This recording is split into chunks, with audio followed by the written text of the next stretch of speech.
Good morning मित्रांनो. मागच्या लेक्चरमध्ये आपण राष्ट्रभावनेचा उदय व विकास हा टॉपिक अभ्यासला होता. त्या टॉपिकमधील काही फॅक्ट्स आपल्या बाकी राहिलेल्या होत्या ज्या परीक्षेच्या दृष्टीने महत्त्वाच्या आहे. म्हणून त्या फॅक्ट्सवर आपण आधी थोडक्यात डिस्कशन घेऊया आणि त्यानंतर आपला नेक्स्ट टॉपिक भारतातील राजकीय संघटना याला सुरुवात करूया. तुमच्या सर्वांकडे नोट्स असेल त्या नोट्समध्ये तुम्ही बघायचं आहे महत्त्वाचे वाक्य जे परीक्षेच्या दृष्टिकोनातून. ठीक आहे. कोणता टॉपिक? राष्ट्रभावनेचा उदय व विकास यामधील महत्त्वाच्या ज्या काही बिट्स आहे त्या आम्ही तुम्हाला इथे सांगत आहे. ठीक आहे. कुठे बघायचे आहे? नोट्समध्ये. पण तिथे राष्ट्रभावनेचा उदय व विकास याच पेजवरती तुम्हाला सगळ्यात पहिले तर हे वाक्य लक्षात ठेवायचे आहे. कोणी म्हटले? राष्ट्रीय ऐक्याची भावना नसलेला भौगोलिक प्रदेश. कोणी म्हटलं? J.R. सिली यांनी.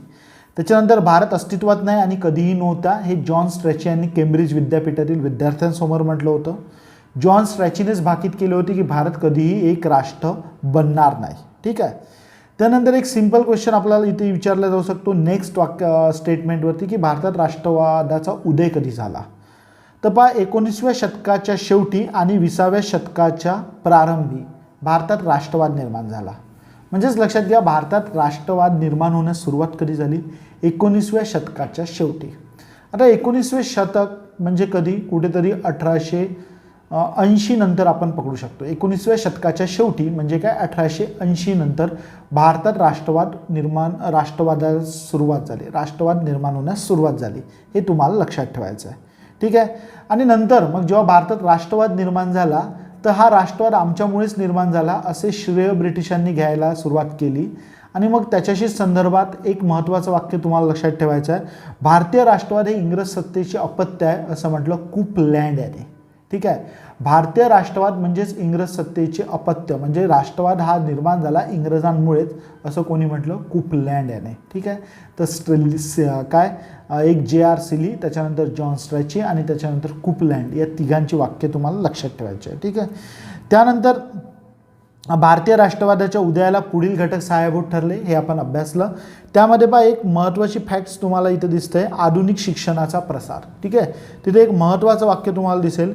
सुरेंद्रनाथ बॅनर्जी, मनमोहन घोष, लालमोहन घोष आणि अरविंद घोष यांना उच्च पदाचे दरवाजे बंद झाल्याने ते राष्ट्रीय चळवळीकडे वळले. ठीक आहे. हे महत्त्वाचं वाक्य आहे. सुरेंद्रनाथ बॅनर्जी ज्यांनी इंडियन असोसिएशनची स्थापना केली जे आपण पुढे अभ्यासणारच आहोत. हे सुरेंद्रनाथ बॅनर्जी स्वतः ICS अधिकारी होते. मात्र ICS अधिकारी असूनही त्यांना उच्च पदावर त्यांची नेमणूक झाली नाही आणि त्यामुळे ते निराश झाले आणि ते राष्ट्रीय चळवळीकडे वळले होते. म्हणजेच लक्षात घ्या यावर परीक्षेत क्वेश्चन आलेलेही आहे आणि म्हणूनच मी हा टॉपिक आजच्या लेक्चरमध्ये घेत आहे. सिंपल क्वेश्चन विचारला जाऊ शकतो की सुरेंद्रनाथ बॅनर्जी राष्ट्रीय चळवळीकडे का वळले? कारण की ते स्वतः ICS अधिकारी होते आणि तरीही सुद्धा त्यांना ब्रिटिश काय म्हणता येईल प्रशासनामध्ये उच्च पदावर नेमणूक देण्यात आली नाही आणि त्यामुळे ते काय म्हणू शकतो आपण राष्ट्रीय चळवळीकडे वळले. ठीक आहे. अशाच प्रकारे एक प्रश्न आणखी विचारला जाऊ शकतो. सुभाषचंद्र बोस यांनी आपल्या ICS पदाचा राजीनामा का दिला होता? सुभाषचंद्र बोस हे सुद्धा एक ICS अधिकारी होते. त्यांनी आपल्या ICS पदाचा राजीनामा का दिला होता? बहुतेक हा क्वेश्चन विचारलाही गेलेला आहे. तर लक्षात घ्या तिथे मग त्यांना उच्च पदावर नेमणूक नव्हती झाली, त्यांना भारतीय राष्ट्रीय आंदोलनात उडी घ्यायची होती, असे पर्याय असतील. तर लक्षात घ्या सुभाषचंद्र बोस यांनी ICS पदाचा राजीनामा देण्याचे कारण वेगळे होते. त्यांनी असहकार चळवळीत सहभागी होण्यासाठी आपल्या ICS पदाचा राजीनामा दिला होता. महात्मा गांधींनी आवाहन केले होते की असहकार चळवळीत जास्तीत जास्त लोकांनी सहभागी व्हावे आणि महात्मा गांधींच्या या आवाहनाला प्रतिसाद देऊन सुभाषचंद्र बोस यांनी ICS पदाचा राजीनामा दिला आणि त्यांनी असहकार आंदोलनात उडी घेतली.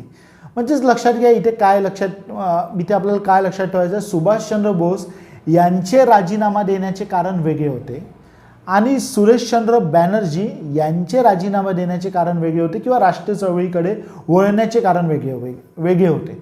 सुरेंद्रनाथ बॅनर्जी यांनी उच्च पदावर नेमणूक न झाल्यामुळे राजीनामा दिला आणि राष्ट्रीय चळवळीकडे वळले आणि सुभाषचंद्र बोस यांनी महात्मा गांधींच्या आव्हानाला प्रतिसाद देऊन आपल्या ICS पदाचा राजीनामा दिला आणि राष्ट्रीय चळवळीकडे वळले. इथे तुम्हाला सिंपल आणखी एक प्रश्न विचारला जाऊ शकतो की खालीलपैकी कोणत्या व्यक्तींना उच्च पदाची दरवाजे बंद झाल्यामुळे राष्ट्रीय चळवळीकडे वळले होते. तर इथे तुम्ही हे सगळे नावे ज्यांचा उल्लेख आलेला आहे ही लक्षात ठेवायची आहे. सुरेंद्रनाथ बॅनर्जी, त्याच्यानंतर लालमोहन घोष, त्याच्यानंतर मनमोहन घोष, लालमोहन घोष आणि अरविंद घोष ही नावे सरळ सरळ तुम्ही पाठ करायचे. ठीक आहे. त्याच्यानंतर जो क्वेश्चन नेक्स्ट जे वाक्य आहे ते तुम्ही लक्षात ठेवायचं की सुशिक्षित भारतीयांचे संपर्क माध्यम म्हणून कोणत्या भाषेचा वापर केला. तर सुशिक्षित भारतीयांनी संपर्क माध्यम म्हणून कोणत्या भाषेचा वापर केलेला होता? इंग्रजी भाषेचा. ठीक आहे.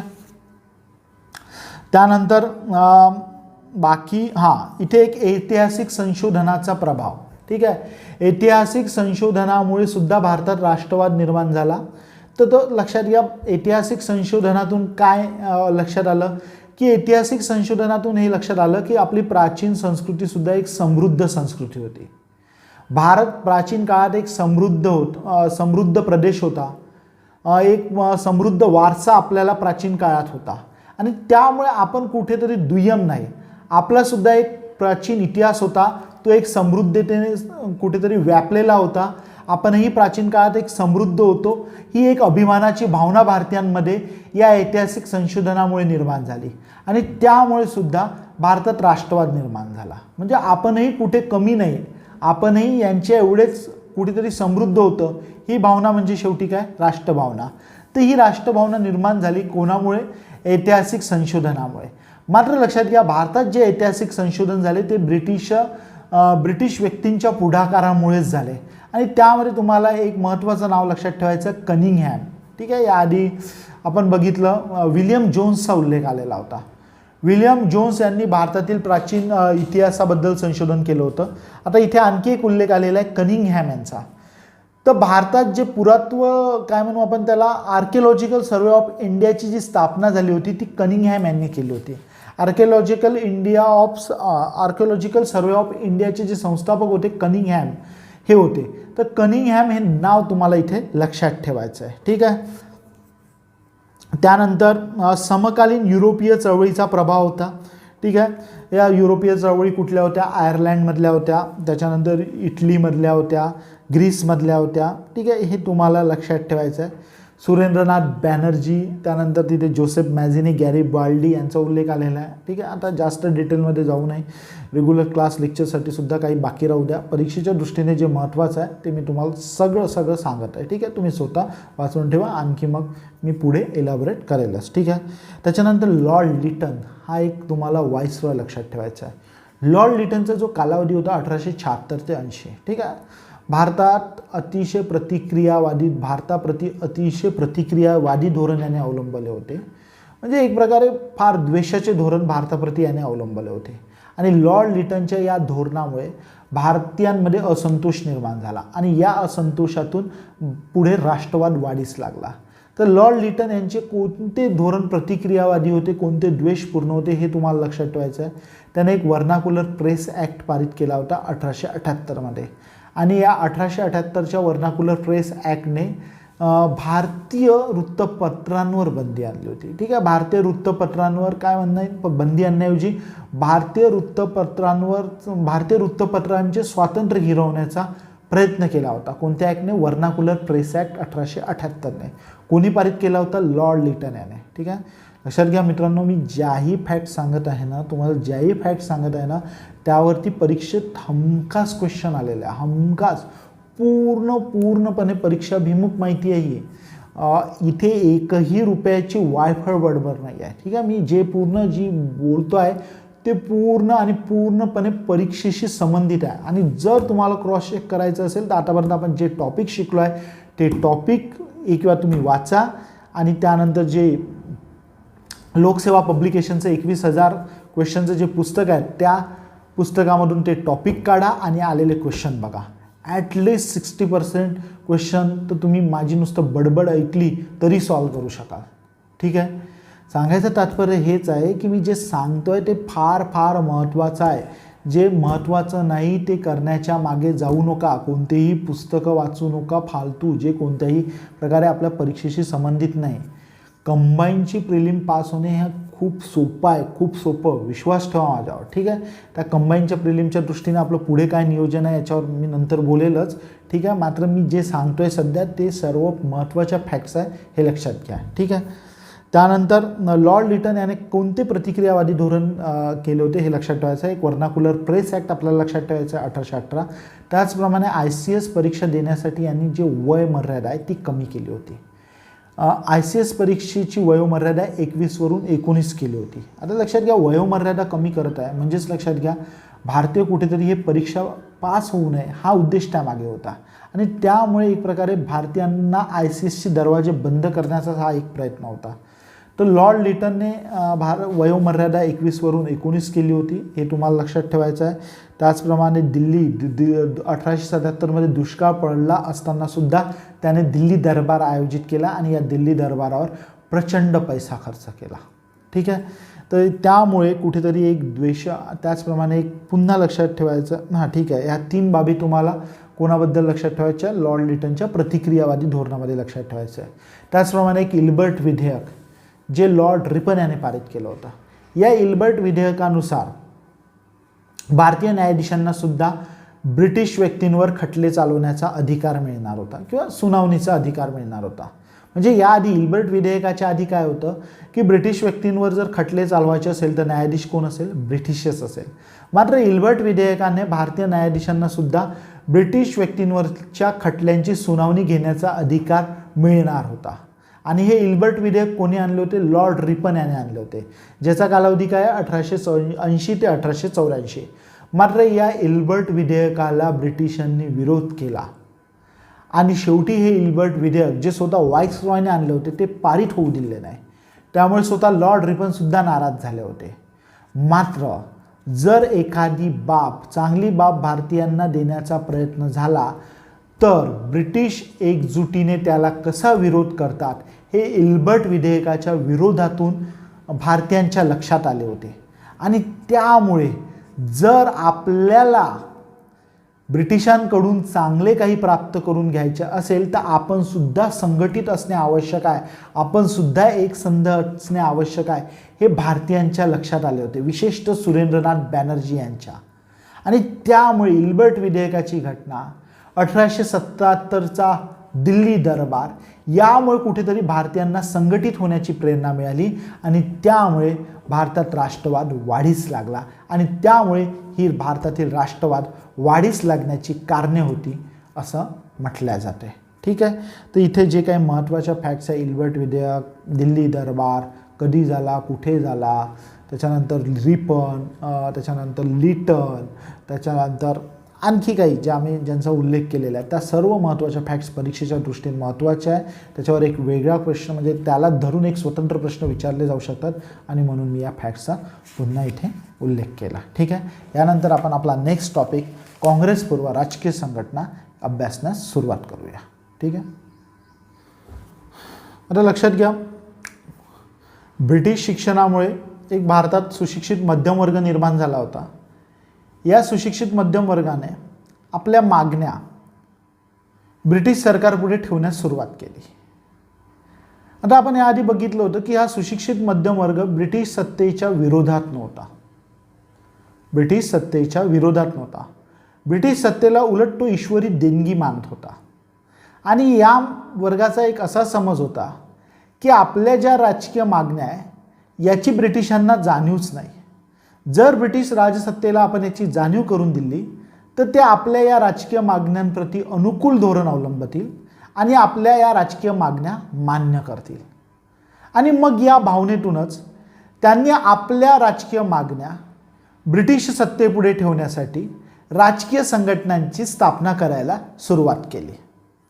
म्हणजेच लक्षात घ्या, काँग्रेसपूर्व राजकीय संघटनेचा उद्देश कुठेही ब्रिटिश राजसत्तेला विरोध करणे किंवा ब्रिटिश राजसत्तेला हादरा देणे हा नव्हता, ठीक आहे. हे महत्त्वाचं वाक्य का नव्हता, कारण की या राजकीय संघटना कोणाद्वारे स्थापन केल्या जात होत्या, सुशिक्षित मध्यम वर्गाद्वारे. हा सुशिक्षित मध्यम वर्ग उलट ब्रिटिश सत्तेला ईश्वराची देणगीच मानत होता. फक्त यांचे म्हणणे काय होते की आपल्या अशा काही राजकीय समस्या आहेत ज्याची ब्रिटिश सरकारला जाणीव नसल्यामुळे ते लक्ष देत नाही आहे आपण फक्त यांना जाणीव करून दिली तरी ह्या आपल्या मागण्या मान्य होतील किंवा मान्य करतील आणि म्हणून यांनी राजकीय संघटना स्थापन केल्या.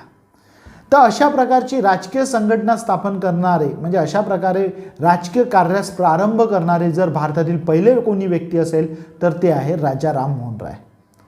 लक्षात घ्या, राजा राममोहन राय यांना भारतात आधुनिक काय म्हणू पहिले आधुनिक भारतीय व्यक्ती किंवा अग्रदूत, आधुनिक भारताचे अग्रदूत म्हणतात. का बरं असं म्हटलं जाते? कारण की त्यांनी भारतात सर्वात प्रथम सामाजिक सुधारणांना प्रारंभ केला.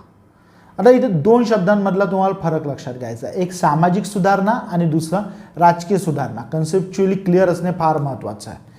सामाजिक सुधारणा याचा अर्थ काय? ज्या अनिष्ट प्रथा आहे त्यांना दूर करणे. आणि राजकीय सुधारणा म्हणजे काय?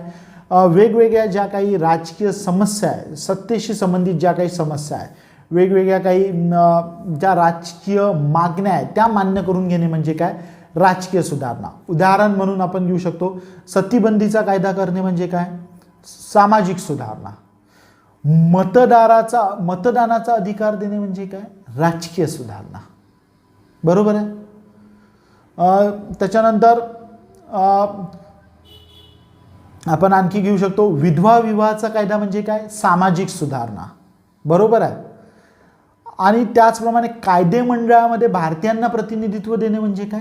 राजकीय सुधारणा. ठीक आहे. अर्थसंकल्पावर भारतीय चर्चा करू शकतील अशी परवानगी देणे म्हणजे काय? राजकीय सुधारणा. काय म्हणू आपण कामगारांना कामाचे तास निश्चित करणे म्हणजे काय? सामाजिक सुधारणा. तर लक्षात घ्या, हा फरक करायला शिका. सामाजिक सुधारणा आणि राजकीय सुधारणा हा फरक करायला शिका. ठीक आहे. राजकीय सुधारणा म्हणजे काय? एकंदर जे कायद्याशी संबंधित आहे, जे कुठेतरी सत्तेशी संबंधित आहे, त्या काय झाल्या? राजकीय सुधारणा. तर भारतात सामाजिक सुधारणांची सुरुवात ज्याप्रमाणे राजा राममोहन राय यांनी केली होती त्याचप्रमाणे राजकीय सुधारणांची सुरुवात सुद्धा राजा राममोहन राय यांनीच केली होती. त्यामुळे जर भारतातील राजकीय सुधारणा करण्यास कोणी सुरुवात केली असं जर विचारलं तर त्याचं श्रेय कोणाला दिलं जाते? राजा राममोहन राय यांनाच दिलं जाते. आता राजा राममोहन राय यांनी सुरुवातीच्या काळात कोणत्या राजकीय मागण्या केल्या होत्या ते लक्षात घ्या. त्यांनी न्यायालयात भारतीयांची नियुक्ती करावी, उच्च पदावर भारतीयांची नियुक्ती करावी आणि वृत्तपत्रांना स्वातंत्र्य असावे अशा मागण्या केल्या होत्या. आणि या त्यांच्या मागण्या म्हणजे कोणत्या मागण्या होत्या? राजकीय मागण्या. लक्षात घ्या, या उदाहरणावरून तुम्हाला लक्षात आलं पाहिजे की राजकीय मागण्या कोणत्या आणि सामाजिक मागण्या कोणत्या. ठीक आहे. एक सिंपल प्रश्नही हाही विचारला जाऊ शकतो की खालीलपैकी कोणत्या राजकीय संघटना होत्या? काँग्रेसपूर्व खालीलपैकी कोणत्या राजकीय संघटना होत्या? काँग्रेसपूर्व ठीक आहे, हाच सिंपल क्वेश्चन. काँग्रेसपूर्व भारतात कोणत्या राजकीय संघटना होत्या? आणि मग तिथे तुम्हाला पर्याय देतील, कदाचित एक पर्याय हाही देतील कोणता? Theosophical society. आणि मग बाकी पर्याय देतील बॉम्बे असोसिएशन, सार्वजनिक सभा, इंडियन असोसिएशन किंवा वेगळा पर्याय ओळखा असं देतील. थिओसॉफिकल एक पर्याय राहतील, दुसरा राहतील बॉम्बे असोसिएशन, तिसरा राहतील इंडियन असोसिएशन, चौथा पर्याय राहतील मद्रास नेटिव्ह असोसिएशन. आणि यातील वेगळा पर्याय ओळखा, वेगळा गट ओळखा, वेगळा पर्याय ओळखा असा प्रश्न राहतील.